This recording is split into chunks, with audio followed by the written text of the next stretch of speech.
Olá, nós da Escola Cooperadores Veritatis queremos trazer para você nesse dia uma boa conversa, uma boa discussão, uma boa catequese sobre a Santa Missa.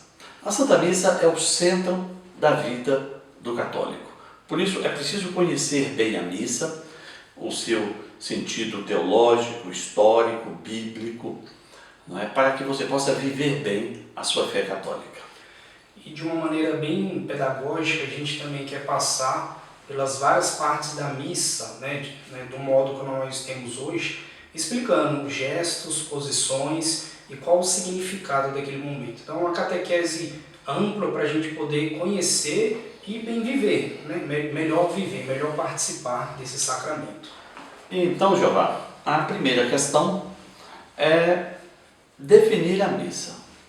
E para isso, eu gostaria de fazer uma distinção entre a missa e outros cultos ou manifestações religiosas. Dentro de uma disciplina, de uma matéria que se chama Ciência das Religiões, é possível estudar as manifestações, os cultos, e os aspectos litúrgicos das várias religiões. Então, você tem, dentre as várias religiões existentes no mundo, os seus ritos, o seu culto, a sua forma de expressão. E no âmbito do cristianismo, mesmo dentro do cristianismo, você tem no âmbito da Igreja Católica a Santa Missa, que é o culto por excelência da Igreja Católica, e você tem nas denominações protestantes o que eles chamam de culto, De um modo geral, usa-se a expressão culto nos nossos irmãos protestantes. Bom, é óbvio que eu não posso comparar a missa, a Santa Missa da Igreja Católica, com uma manifestação litúrgica ou religiosa de outras religiões, por uma questão muito simples, de que nós cultuamos ao Deus verdadeiro, O Deus que criou os céus, a terra e o mar. Então, a primeira distinção é não comparar. Não é possível comparar a missa a uma manifestação religiosa, seja qual for a outra religião. Agora, mesmo em relação aos nossos irmãos separados, aos protestantes, vai existir uma diferença substancial entre a missa e o culto protestante. O termo substancial é um termo caro à filosofia, é um termo caro à teologia. O que exatamente consiste, Gabriel, nessa diferença substancial? O que a gente quer dizer? Essencial, Vamos lá. O culto protestante é um momento em que os nossos irmãos protestantes se reúnem em nome de nosso Senhor Jesus Cristo para um momento de louvor a Deus e de adoração. É basicamente um culto de louvor a Deus e de adoração e de estudo bíblico. E acreditamos que a ampla maioria das denominações protestantes fazem esses cultos, realizam esses cultos com a maior seriedade, e com a maior boa intenção do ponto de vista cristão religioso. No entanto, quando nós católicos nos reunimos, nós nos reunimos também para louvar e adorar a Deus, mas de uma maneira diferente. Por quê? Porque nós acreditamos que a missa não é apenas um momento de louvor e de adoração.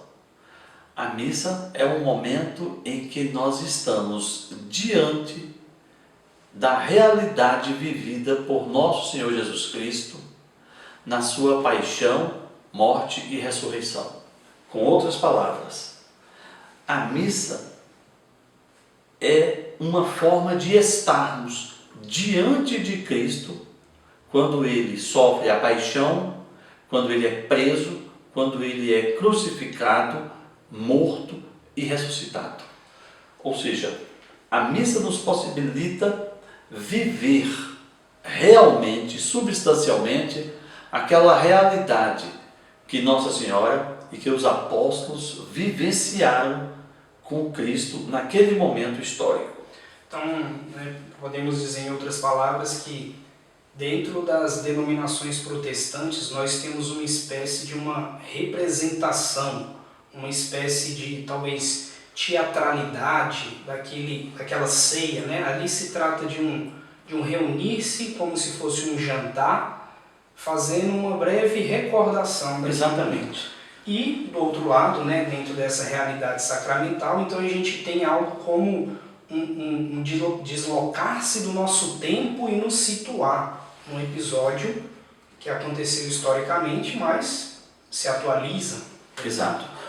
No culto protestante, você basicamente tem um momento de uma liturgia da palavra, um louvor a Deus e um momento de adoração.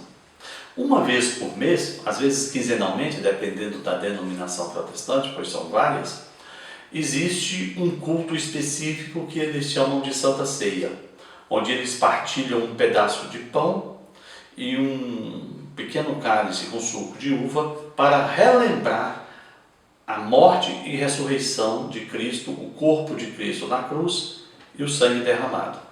No entanto, nós, católicos, nos reunimos basicamente todos os dias em uma missa, onde o sacerdote, agindo em persona Christi, realiza aquele mesmo sacrifício, realiza o sacrifício de Cristo. Ou seja, melhor dizendo, o sacerdote, emprestando a sua voz e as suas mãos ao próprio Cristo, nos leva ao momento em que Cristo é morto na cruz do Calvário.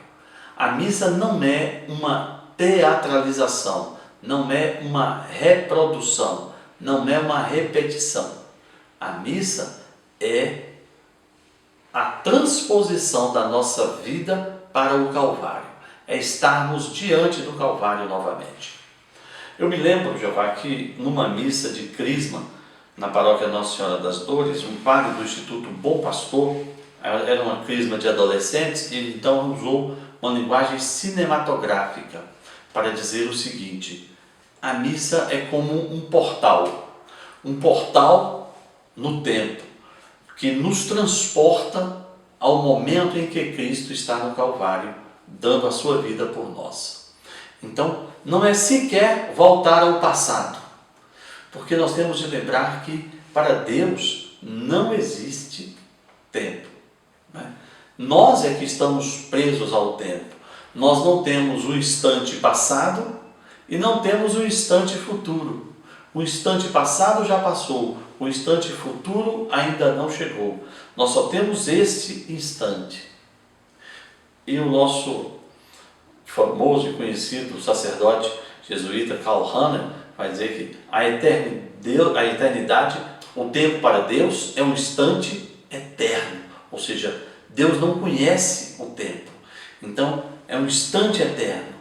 Então a realidade do Calvário não é algo do passado, é algo do sempre presente para Deus, e a missa nos leva a esse momento. Então o sacrifício eucarístico, o sacrifício da cruz, não pode ser visto somente como um fato que ficou atrás na história, mas algo que continua presente, né, nessa eternidade, nesse tempo que constante não passa, de Deus, que é um tempo que não passa, exato. E nós então, ao participarmos da Santa Missa, nós vamos exatamente a este evento. Nós estamos presentes, nós saímos desse momento e entramos na transcendência, entramos nessa eternidade de Deus, né, nesse instante eterno de Deus, e podemos contemplar pelo sacerdote o próprio Cristo na cruz. Falando dessa relação atemporal da missa, o Papa Bento XVI, na Sacramento Caritatis, exortação pós-sinodal Sacramento Caritatis, ele diz assim: de fato, o memorial do seu dom perfeito não consiste na simples repetição da última ceia. Olha o que diz o Papa: o memorial do seu dom perfeito, falando de Cristo, não consiste na simples repetição da última ceia. Adiante ele diz, a Eucaristia nos faz entrar na hora de Cristo. E ele coloca hora entre aspas. Você vai se lembrar daquele milagre de Jesus, quando ele faz a transformação de água em vinho, e Nossa Senhora chega para Jesus e diz, meu filho, eles não têm mais vinho. Qual é a resposta de Jesus a Maria? Minha mãe, ainda não chegou a minha hora. Não é chegada a minha hora. E essa hora, claramente, nós sabemos que significa o exato momento de entrega na cruz. A hora, Jesus veio para aquela última hora, que é a sua paixão e morte na cruz. E o Papa Bento XVI nos diz que assim Jesus deixou-nos a missão de, olha o que ele diz, entrar na sua hora.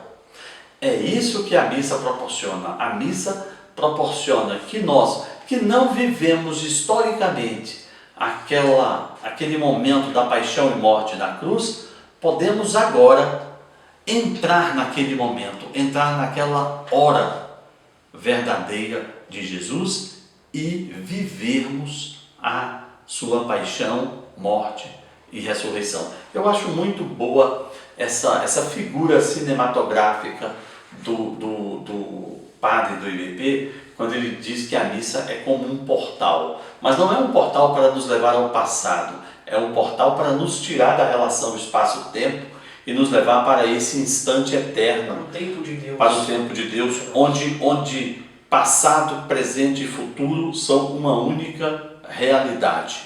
Então a missa nos dá essa possibilidade. Me recordo ainda de uma breve catequese de um sacerdote, amigo nosso, e ele dizia assim, é muito importante que dentro, né, do espaço litúrgico da paróquia, no momento da missa, que a gente não fique preocupado com o relógio, com a hora, porque quando nós entramos no mistério da Eucaristia, devemos ter aquela sensação de não estar mais preso ao tempo, ou seja, ratificando essa imagem belíssima do portal. Isso. Né?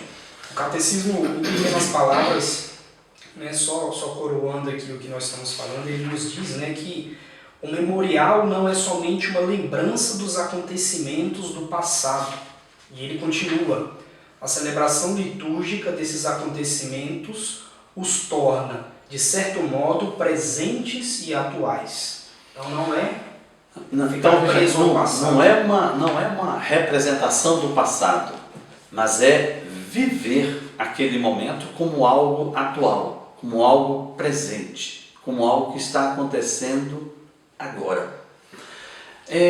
Bom, com isso fica claro essa questão dessa diferença substancial, não é? Exato. Entre a Santa Missa e E sem desprezar os cultos de outras denominações cristãs, o que nós queremos aqui é mostrar a excelência da Santa Missa. Então você pense no seguinte, cada vez que você vai à missa, você tem a chance, a possibilidade de estar novamente diante do Calvário. Então, ir à missa é algo absolutamente sublime. É absolutamente sublime. E a igreja pede que a gente vá à missa aos domingos. E mais em alguns outros dias ao longo do ano, não é? Como uma obrigação. Quando, na verdade, ir à missa é um grande privilégio, porque ir à missa é presenciar um grande milagre, o maior de todos os milagres. Qual? A possibilidade de viver um evento sublime, que é a paixão, morte e ressurreição de Cristo, que para nós, na nossa limitação temporal, é algo que já passou, mas que nós podemos viver novamente o próprio sacrifício de Cristo. Não um outro, não a repetição, mas aquele sacrifício de Cristo nós podemos ver na sua realidade substancial. É claro que por conta da nossa limitação física e espacial, a gente vai olhar ali e vai ver a figura do sacerdote. Mas aquele sacerdote está ali em persona Christi, na pessoa de Cristo. Quando o sacerdote tomar o pão e dizer, isto é o meu corpo que é partido por vós, eu tenho de ver ali o próprio Cristo na última ceia, falando essas palavras aos apóstolos. Eu não estive na última ceia, você não esteve, mas podemos estar na última ceia quando na missa o sacerdote profere essas palavras. E quando ele levantar aquele pão, nós estaremos vendo o próprio Cristo sendo levantado da cruz. É essa a grande realização da missa. Esse é o grande milagre, não é? Então é algo tão sublime que seria empobrecer a realidade da missa se fôssemos comparar a missa a um outro culto apenas celebrativo, apenas memorial, apenas de recordação ou de louvor. Porque a missa é pura realidade transcendente, né? A gente sai desse plano, espaço físico, né? E penetramos na transcendência, na realidade eterna de Deus. E dentro da própria Santa Missa nós temos um conjunto de elementos litúrgicos que também nos ajudam a remeter essa imagem, né, do sacrifício, do Calvário. Como você bem colocou, essa nossa limitação exige, né, precisa com que venha uma graça de Deus para complementar esses sentidos, né? Então temos a necessidade de ter uma cruz durante o momento da celebração, seja atrás do sacerdote, seja no próprio altar, para recordar que aquele sacrifício ali está, acima, né, daquela mesa onde acontece todo o sacrifício. Então, um conjunto de elementos litúrgicos também nos ajudam a fazer esse, talvez, processo imaginativo ali e um ato de fé mais profundo. Para contemplar a realidade da missa, né? Alguns místicos, ao longo da história da Igreja, tiveram uma graça de poder contemplar essa realidade da missa e de ver com seus olhos não a figura do sacerdote, mas a figura do próprio Cristo, a figura dos anjos, a figura dos santos, não é? Dentro daquele espaço celebrativo da missa, nós vamos tentar inserir alguma coisa representativa dessas visões aqui nesse vídeo. Outra coisa também que nós podemos muito facilmente encontrar, os milagres eucarísticos, né, nos remontam à realidade de que, de fato, ali onde nós falamos, eis o corpo, vemos um pedaço de pão, ele tem todas as características de um pedaço de pão, mas os milagres eucarísticos são narrativas, são histórias reais de que um pedaço de pão tornou-se de fato um pedaço de carne. E aquele vinho ali consagrado tornou-se de fato sangue. Então, são relatos preciosíssimos que nós temos que mostram mais ainda essa diferença, né, da Santa Missa. Os milagres eucarísticos são como que pequenos mimos, né, que Deus dá aos seus filhos, à Igreja, ao longo do tempo, para reafirmar a sua fé, dizendo, olha, isso aqui é o meu corpo. E de vez em quando ele permite que o pão consagrado ganhe, que já é o corpo de Cristo, e o sangue consagrado, que já é o vinho consagrado, que já é o sangue de Cristo. De vez em quando Deus permite que esses elementos ganhem a aparência acidental de carne e de sangue para aumentar a nossa fé. Bom, com essa pequena introdução nós encerramos a primeira parte e na sequência vamos adentrar um pouco, né, nas passagens bíblicas sobre as Sagradas. Depois eu corto esse pedacinho. Bom, tem como cortar? Tem. Também não ia dar os 20 minutos. Por 22